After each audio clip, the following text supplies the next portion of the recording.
कौन सी शक्ति है जो किसी को सुबह 6 या 7 बजे उठने भी नहीं देती, और वही शक्ति जब विरह में बदलती है तो वही व्यक्ति रात्रि के तीसरे पहर ब्रह्मा मुहूर्त में खुद ब खुद उठकर भजन सुमिरन में बैठ जाता है।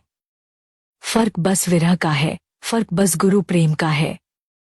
एक साधारण व्यक्ति के लिए सुबह उठना एक भारी बोझ है, लेकिन जिस आत्मा को गुरु से सच्चा प्रेम हो जाता है, जिसकी अंतरात्मा में विरह की आग जल रही होती है, उसके लिए यह समय अमूल्य खजाना बन जाता है। ऐसा प्रेमी तब तक शांत नहीं बैठ सकता जब तक कि उसे गुरु के अंतर दर्शन न हो जाए। यहाँ दर्शन का अर्थ केवल बाहरी आंखों से नहीं है, ये दर्शन उस भीतर की आंख से होते हैं जहाँ गुरु का प्रकाशमय स्वरूप प्रकट होता है। और उस दर्शन के लिए क्या करना पड़ता है? केवल एक स्थान पर बैठ जाना, अपनी सूरत को आज्ञा चक्र पर टिकाना और पूरी श्रद्धा से रात्रि के तीसरे पहर में भजन में लीन हो जाना। यही वो समय है संगत जी, जब काल की शक्ति भी हमें नहीं छू पाती। यह ब्रह्मा मुहूर्त है, एक ऐसा पावन काल जिसे ऋषियों, मुनियों, संतों और सिद्धों ने भक्ति के लिए सबसे उत्तम माना है। इस समय जब सारी दुनिया सो रही होती है, तब आत्मा और परमात्मा के बीच का रास्ता खुला होता है।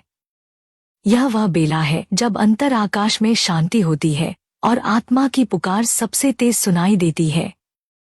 लेकिन अफसोस की बात है कि हम इस अमूल्य समय को भी नींद में गंवा देते हैं। हम सोचते हैं कल करेंगे, फिर किसी दिन उठेंगे, लेकिन संगत जी, एक बात याद रखिए, यह एक बार जो समय चला गया वह दोबारा लौट कर नहीं आता। हर दिन के साथ एक अमूल्य अवसर भी बीत जाता है। हम सब जानते हैं कि यह समय कितना पावन है, कितना दुर्लभ है, फिर भी हम इसकी कदर नहीं करते।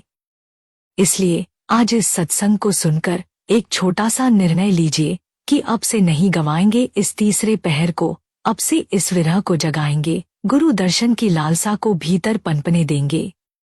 और जब यह तड़प सच्ची हो जाती है तो न समय की बाधा रहती है, न शरीर की, बस एक ही मार्ग बचता है, नाम, सुमिरन और गुरु का प्रेम।